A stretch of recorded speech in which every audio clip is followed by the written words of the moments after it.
NT Votes 2024.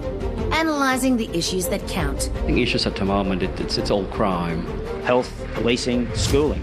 I'm not really interested because I'm over corrupt governments. Totally agree. Heard on the radio earlier that the Northern Territory doesn't gain anything out of any of the gas that gets exported out of here. Just over the years I've noticed youth crime has increased dramatically. Health and education are right throughout the Northern Territory. The 2024 Northern Territory election on 1057 ABC Radio Darwin.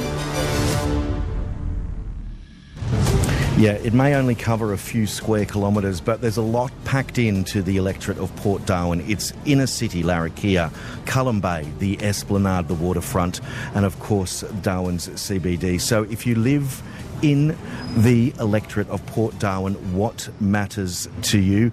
Election 2024, it is up and running Saturday, August the 24th. The writs are being issued today. So everything goes sensible today. And we're kicking off our first outside broadcast of the election here at the Smith Street Mall. We'll be putting some of the Port Darwin candidates to the test. But before we meet them, let's have a quick look at the seat. Former union organiser and government minister, Labor's Paul Kirby, has held Port Darwin for the last 8 years. He's now retiring, creating a vacancy for a new Labor face. But can the party hold on for another term? Labor won the seat in 2016 with a 12.5% swing over CLP heavyweight former Attorney General John Elfrink. But of course, a lot has changed since then, and the current margin sits at just 2.1%.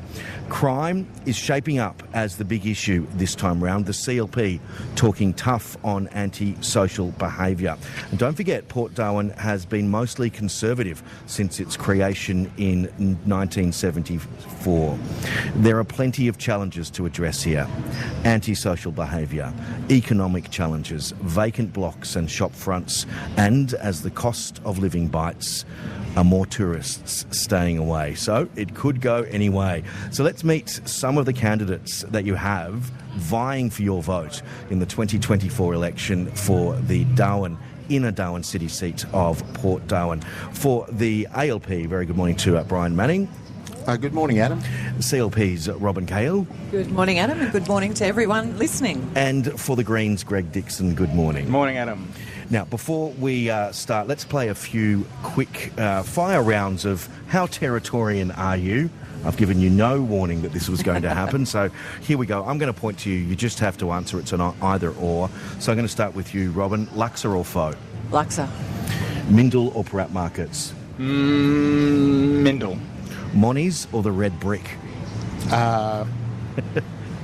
Good question. So Brian Manning doesn't know. Buffalo or beef? Buffalo. And jorts or jandals? Jorts or jandals? Yeah, do you know what a jort is? Yeah. It's like jean shorts. Yeah. But jandals, that's a Kiwi word. Yeah, well, you know, we're an international city. Can I say thongs? You can say thongs. Right. Okay, there we go. Thank you very much. Let's get to some of the rules for today. We will ask you about some of the issues that affect the seat of Port Darwin. This is an opportunity for the electorate to hear from you, three of the candidates, none of who have served in Parliament before, so keep it nice. I'm happy for you to discuss topics between each other, but I don't want you to talk over the top of each other, so just put up your hand and we can have a civilised discussion here. At the end of the program, in about 25 minutes' time, I'll give you 90 seconds each to have your pitch about why people should be voting for you. So before we get there, let's meet you. If you can explain a little bit about yourself and why you decided to put your hand up for public office, all the scrutiny, all the late nights, the endless work that comes with the job. I'll start with you, Robyn, representing the CLP. Tell me a little bit about yourself, first of all. Well, Adam, I moved to the Territory just on 30 years ago, and when I got here, I just fell in love with the place. It was such a booming environment. It was a great place to raise your kids. I was really excited that my son, who at the time was 6, could walk to school and not be concerned about his safety. there were so many opportunities. As someone who arrived here at the time, I was 6.5 months pregnant, and I got offered 4 full-time jobs within the first month. I'm like, oh my God, where am I? This place is so incredible. And unfortunately, more recently, I can't find that place anymore. I find people feeling very disheartened. I feel the opportunities have disappeared. You've got situations where parents aren't even happy to put their kids on buses to go to school. And I figured, it's a cliche, but, good people sit around and do nothing, bad things continue to happen. So I could continue to sit on the edge of this and look at it and go, oh, this is awful, someone should do something. Or I could be the person who put my hand up and said I wanted to do something for our community, and that's why I'm here. How's the door-knocking experience been for you? It's an interesting electorate. There is a lot of apartments in Port Darwin, some of which you can get into and some of which you can't, depending on where they are and what level of security there is. How's that been for you? It's been fantastic. I have had such a wonderful reception from people who've been so willing and happy to share their experiences and their thoughts and ideas. And yes, the apartments are a little challenging, but they are also very beneficial for your health and your weight loss regime. It certainly is. Luckily, the elections are always at the end of the dry season, so it's not as sweaty as it may be other parts of the day. Greg Dickson for the Greens, tell me a little about yourself, first of all. I've lived in the NT for just over 20 years, mostly in Katherine and the region around Katherine. So I moved here with my work as a linguist. I've done a lot of work over my time in Indigenous languages, working in remote communities. So I've seen what life is like in remote communities. I've lived regionally in Katherine, and now I live in Port Darwin electorate. So languages and linguistics is my career. My other passion is tennis. I work in tennis as an umpire and a coach. You'll see me in tennis clubs around Darwin. So they're my two passions, as well as politics. So I've always been passionate about various issues. I've lived in the NT under Labor and Liberal governments. I've seen some poor policy decisions come through my way that affects the environment, that affects people.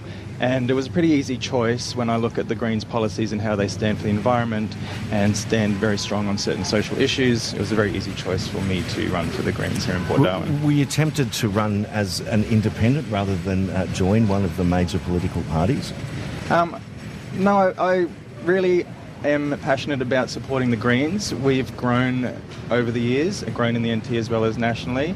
So it's really powerful to be part of a party that is still an independent grassroots party, but has that sort of support behind us, where we have people who are in parliaments all around the country, and we're hoping now to be in the NT Parliament as well. You see the CLP and the ALP pretty tough on crime. We've got the highest incarceration rate per capita on the planet at the moment.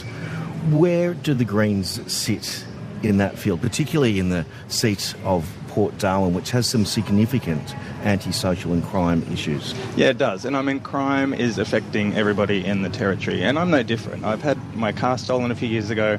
I've had my house in Katherine broken into. The tennis club I volunteer at in Katherine had multiple break-ins. So I understand what it's like. But I think what for the Greens and what we see is we've seen Labor and Liberal throwing all the money at the punishment end. So putting more money into policing and putting more money into jails and incarceration. And so what the Greens policies are about is looking at what's getting people into the justice system in the first place. And a lot of that is that people aren't having their basic needs met. And we need better homes, we need better support for emergency accommodation for people experiencing domestic violence. We need better support systems for people who are in the justice system so they can get through their bail and not have to appear before a court again.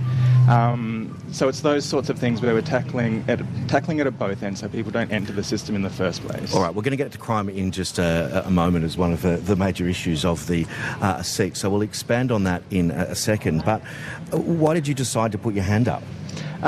It was a great opportunity. I now live here in Port Darwin, and it's great to represent the Greens. We are, like I said, we're a community-driven party. We don't have corporate donations, so we're a party that can really listen to the people and represent the people and what we want, and it's an honour to be able to do that in Port Darwin.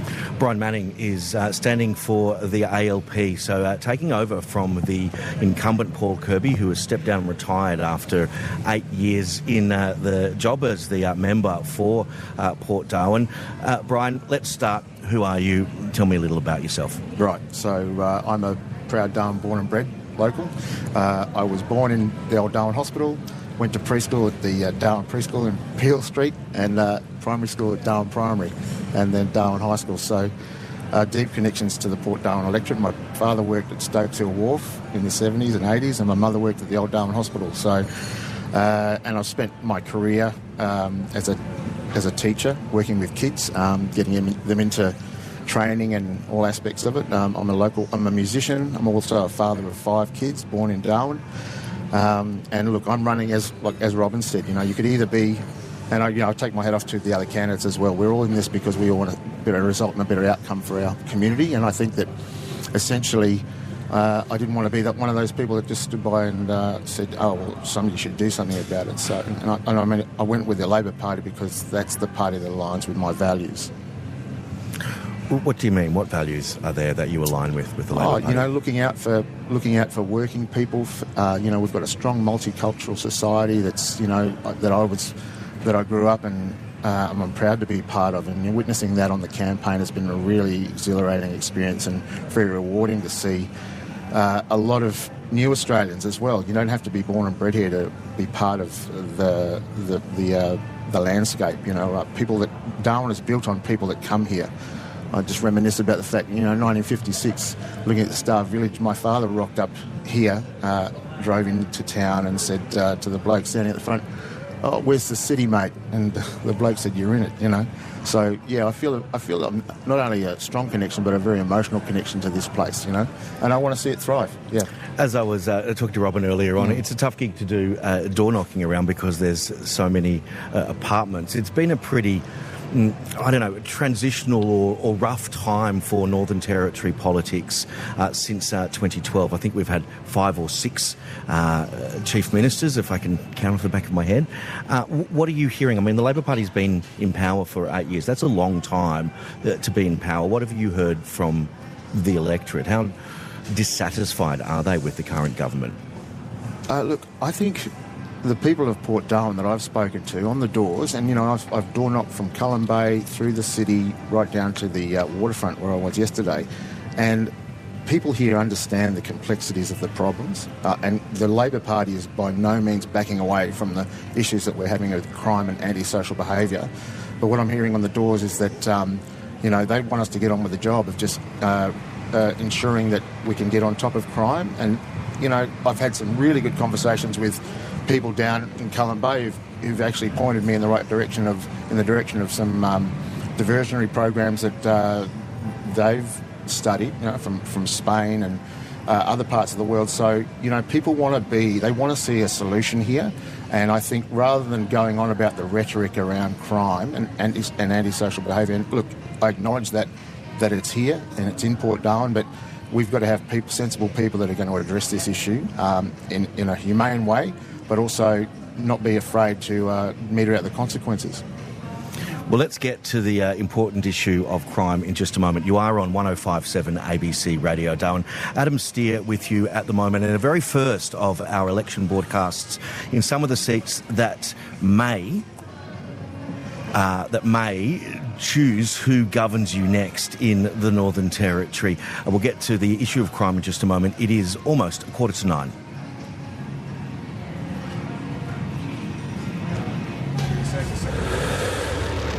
Paris 2024.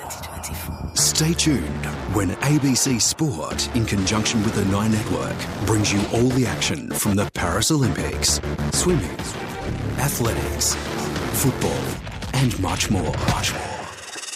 Live and commercial-free coverage of the 2024 Paris Olympic Games continues tonight, right here on ABC Radio.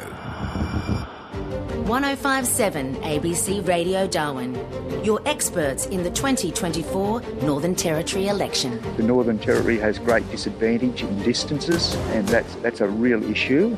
I think youth crime is an issue. And also social workers and psychologists across the Northern Territory. NT Votes 2024 on 105.7 ABC Radio Darwin.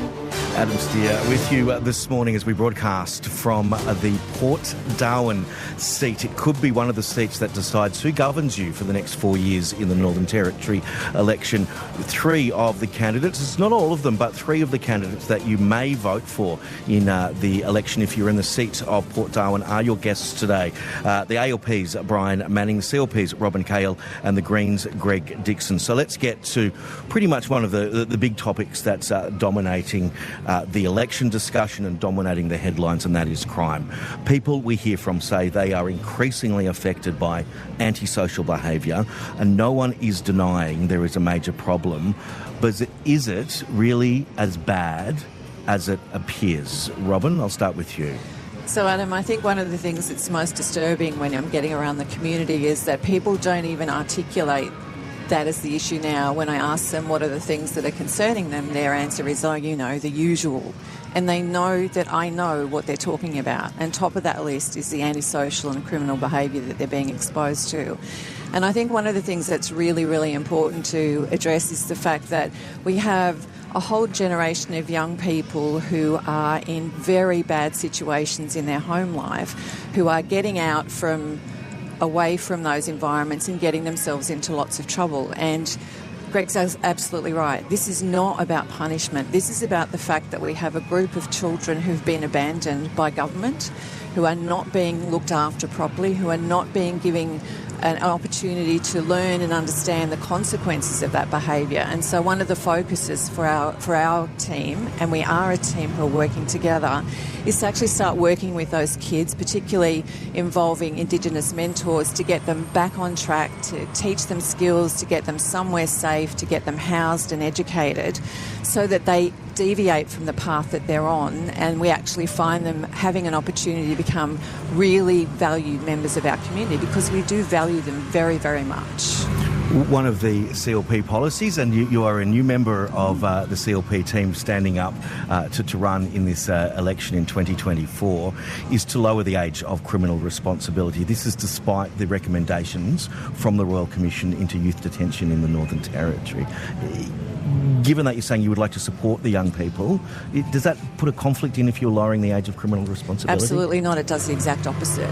The issue that we're getting and the feedback we're getting, particularly from police, is that those kids who are under the age of 12... It's always some background noise. It always happens when we're doing live radio. There's something going on in Darwin. So the issue is that those kids, they can't actually help and intervene with them. They absolutely desperately need the ability to be able to get those kids, take them under their wing, take them somewhere safe, get them into areas where they can actually work with them. This business about taking them home to a responsible adult, I have not been able to get anybody to tell me what that actually means. And if there were responsible adults in these kids' homes, they wouldn't be out on the street at 1 o'clock in the morning in the first place. So I think it's what we need to understand is to be able to help those kids, to get them back to school, to actually get them focused, to get them safe and cared for. There has to be a framework that enables that to happen.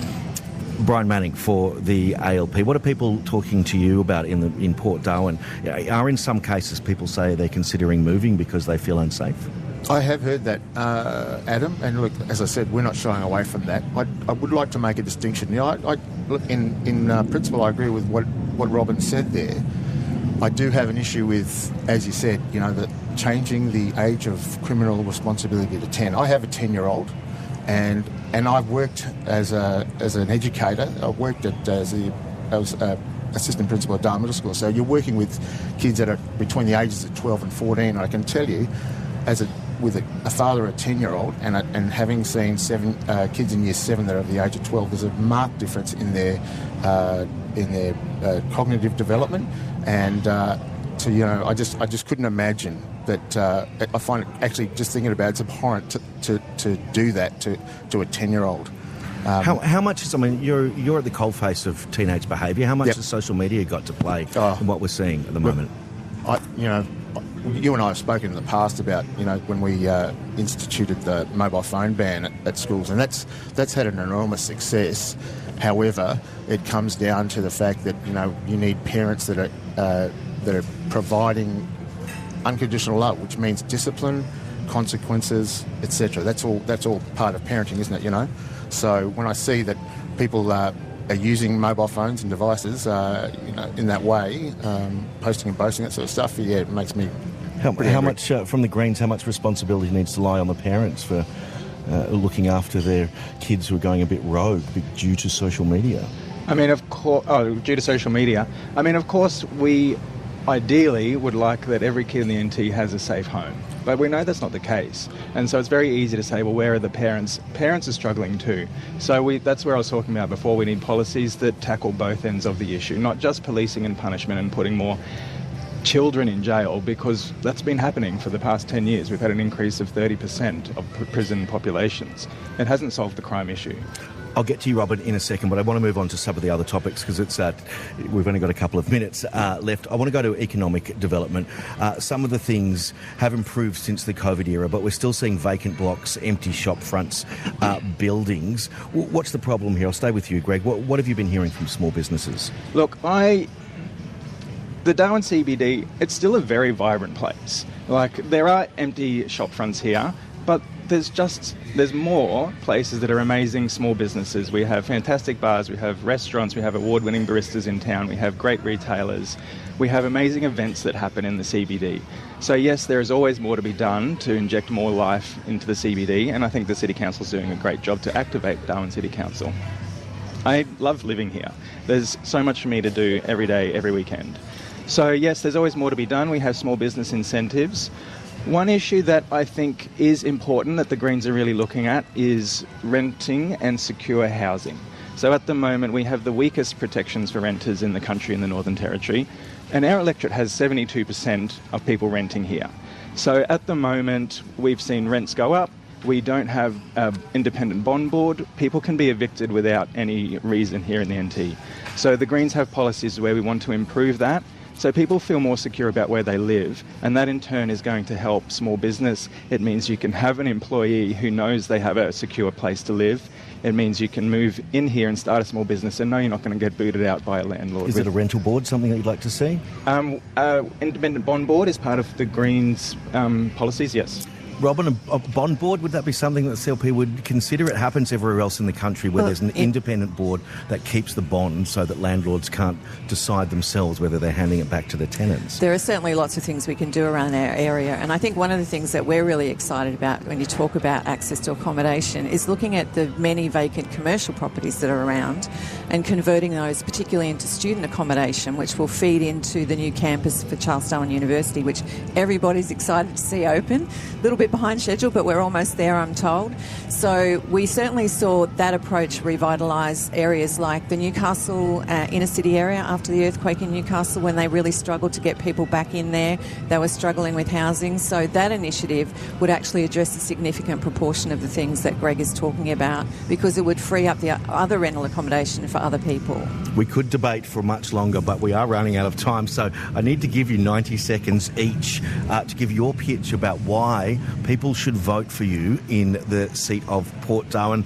Robyn Cahill from the CLP, I will start with you. Why should people give you their vote? Well, thanks, Adam. Well, we've had Labor in government for the last 19 of the last 23 years, and we're seeing a very tired and divided team.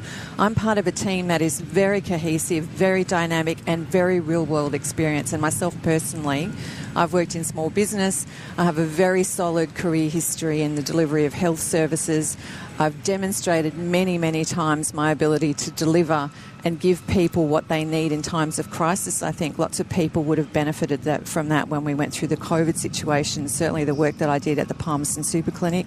I've run the private hospital. I've also had the benefit of understanding what it's like to work in the public sector. I've run multi-million-dollar budgets and services, all very successfully. But more importantly than anything, this is my home. Our community is my backyard.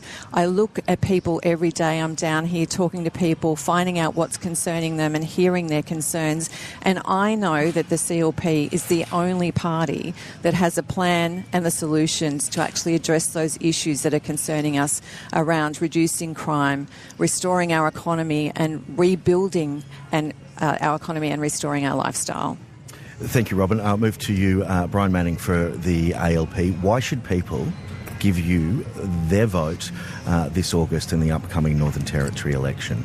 Yeah, look, Adam, I intend to be a committed local member to Port Darwin. I want to be somebody that people feel they can approach. I'm somebody that will listen to people. And some of the things, like talking to people on the doors, some of the things that I want to do for Port Darwin is to bring in a Sunday market to the city, to bring more energy and vitality into the CBD. I want to bring more EV chargers to the city. That's what I'm hearing on the doors. We've had a new $250 million agreement that's been signed with Minister Bowen around people in units being able to access battery and solar power. That's going to be game changing. And the other thing, yesterday I was I had a phone call with a third supermarket player, and I want to work closely with the federal member for Solomon, Luke Gosling, around getting another third supermarket player to ease the cost of living in town. So a vote for me, and I've got to say also, there's nothing divided about the Labor Party. We are a united front here, and we are an experienced team under the leadership of Eva Lawler, who has done a fantastic job in her short time as Chief Minister. I think people would have to acknowledge the hard work that she's done. Yesterday announcing territory homes, that's another game changer for getting places built. So a vote for me. Vote for you is what? I'll let you go then. Vote one. Thank you. Thanks, and now Greg Dickson for the Greens. Why should people vote for you in the election in 23 days' time? Look, I've been in the Territory long enough to have lived under Labor governments and Liberal governments, and I know a lot of people in the NT have switched off from politics or been unhappy with the governments that we've had. So voting for the Greens, what's great about the Greens is we don't take corporate donations, so we're a true grassroots party. So voting for the Greens, you're voting for someone who actually listens to the people. So when you have governments that make decisions about things like the Middle Arm Petrochemical Hub, make decisions about fracking, make decisions about Lee Point, which we know are unpopular decisions, the Greens will never do that because we don't take big corporate donations. So we're here to listen to our constituents, listen to our members and the people, and put in policies that we know will benefit everyone in the community. So a vote for Greens is a vote to say, look, we want something different, we want something better, we want something smarter. Greg Dickson for the Greens, thank you so much for your time today. The ALP's Brian Manning, thank you so much for your time. Thank you, Adam. And the CLP's Robyn Cahill, best of luck, all three of you, in the election. Thanks, Adam.